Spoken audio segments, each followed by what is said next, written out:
the people, the Republic of Korea, সম্মানিত ambassador, his excellencies ambassador mister Park Young-shik, তিনি বাংলাদেশ জামাত ইসলামের সম্মানিত আমির doctor Shafiqur রহমানের সঙ্গে আমাদের দলীয় কার্যালয়ে সৌজন্য সাক্ষাতে এসেছিলেন। His excellencies ambassador Republic of কোরিয়ার সঙ্গে অত্যন্ত সৌহার্দ্যপূর্ণ পরিবেশে আমাদের সম্মানিত আমির জামাতের সঙ্গে দীর্ঘ সময় ধরে খোলামেলা দ্বিপাক্ষিক, অর্থনৈতিক, বাণিজ্যিক, দেশের নিজেদের পরিবেশ সম্পর্কে খুব চমৎকার আলোচনা হয়েছে। সে সম্পর্কে আমি খুবই সংক্ষেপে আপনাদের সামনে কিছুটা ব্রিফ করছি। His excellencies ambassador mister Park Young-shik, তিনি বাংলাদেশের অগ্রসরমান উন্নয়নশীল অর্থনীতির দিকে খুবই ইঙ্গিত করেছেন যে একটা সম্ভাবনাময় অর্থনীতির দেশ হচ্ছে বাংলাদেশ।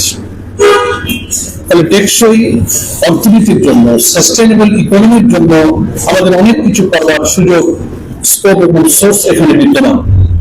বিশেষ করে তিনি তৈরি পোশাক শিল্পের যে সম্ভাবনা, আমাদের বিশ্বের একটা প্রধান তৈরি পোশাক শিল্পের রপ্তানিকারক দেশ হিসেবে বাংলাদেশের সারা দুনিয়াতে সম্ভাবনার কথা তিনি উল্লেখ করেছেন। সেক্ষেত্রে আমাদের এই রপ্তানি শুল্কতার ট্যারিফ সম্পর্কে বাংলাদেশের বিদ্যমান সমস্যাটা যাতে দ্রুত সমাধান করা যায় সে সম্পর্কে তিনি আশাবাদ ব্যক্ত করেছেন। আমরাও আশাবাদ করেছি, হোপফুল, আশা করা যায় এটা একটা সহনীয় পর্যায়ে ট্যারিফটা আমাদের জন্য নির্ধারিত হবে।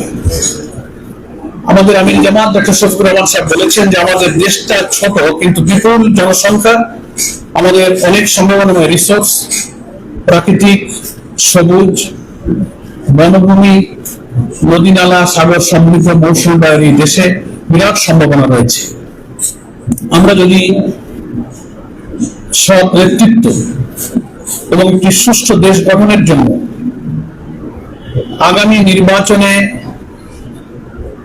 বিভিন্ন সংস্কারের মধ্য দিয়ে একটা গণতান্ত্রিক উন্নয়নশীল সম্ভাবনাময় দেশ গঠনের যে প্রচেষ্টা চালিয়ে যাচ্ছি, সেক্ষেত্রে সম্ভব হলে আমরা এই দেশটাকে একটা করাপশন ফ্রি, একটা সাস্টেনেবল ইকোনমির দিকে নিয়ে যেতে পারি। এ ব্যাপারে আমাদের সম্মানিত আমির জামাত ওনার কাছে আশাবাদ ব্যক্ত করেছেন। কোরিয়ান অ্যাম্বাসেডর জানতে চেয়েছেন আগামী নির্বাচন, দেশের রাজনৈতিক পরিস্থিতি, সংস্কার পরিস্থিতি, নির্বাচন ইত্যাদি সম্পর্কে কিছু প্রশ্ন করেছেন।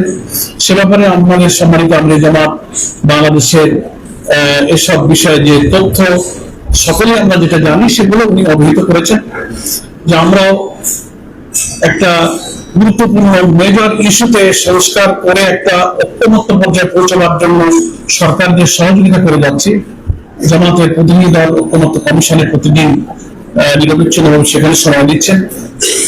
আমরা আশা করি একটা ঐক্যমতের ভিত্তিতেই আগামী নির্বাচনে একটা সুষ্ঠু নিরপেক্ষ নির্বাচনের পরিবেশ ইনশাল্লাহ তৈরি হবে।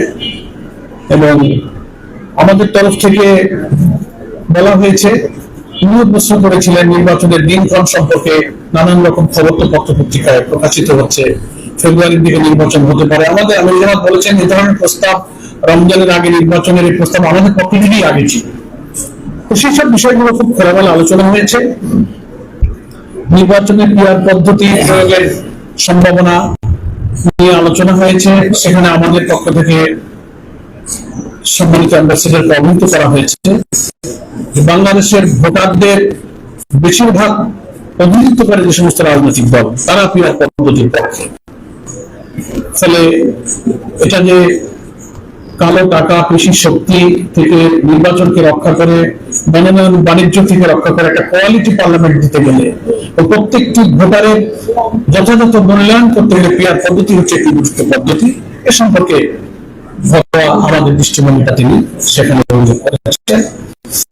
এই মোটামুটি এইসব বিষয়ে আলোচনা হয়েছে এবং কোরিয়া, চীন, জাপান, পার্শ্ববর্তী সব দেশগুলো আমাদের যে উন্নয়ন অংশীদার, তার মধ্যে কোরিয়াও আমাদের একটা অন্যতম উন্নয়ন অংশীদার।